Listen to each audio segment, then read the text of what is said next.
There's no feeling more intense than starting over. If you deleted your homework the day before it was due, as I have, or if you left your wallet at home and you have to go back after spending an hour in the commute. If you won some money at the casino and then put all your winnings on red but it came up black. If you got your best shirt dry cleaned before a wedding and then immediately dropped food on it. If you won an argument with a friend and then later discovered that they just returned to their original view. Starting over is harder than starting up. If you're not ready for that, like if you've already had a bad day, then what you're about to go through might be too much. Feel free to go away and come back. I'll be here. Alright, thanks for coming with me on this trip. I'll understand if you have to take a break at any point. Just find a safe place to stop and quit the game. Don't worry, I'll save your progress, always, even your mistakes. This game is a homage to a free game that came out in 2002, titled Sexy Hiking.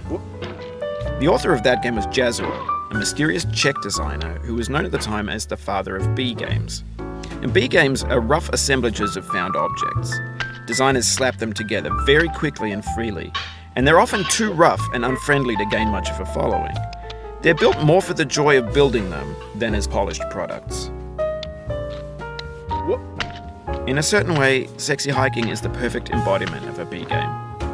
It's built almost entirely out of found and recycled parts, and it's one of the most unusual and unfriendly games of its time. In it, your task is simply to drag yourself up a mountain with a hammer. And that act of climbing, in the digital world or in real life, has certain essential properties that give the game its flavor.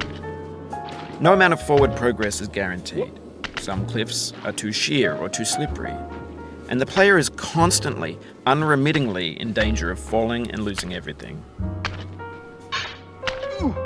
Anyway, when you start Sexy Hiking, you're standing next to this dead tree that blocks the way to the entire rest of the game. It might take you an hour to get over that tree, and a lot of people never got past it. You prod and you poke at it, exploring the limits of your reach and your strength, trying to find a way up and over. And there's a sense of truth in that lack of compromise. Most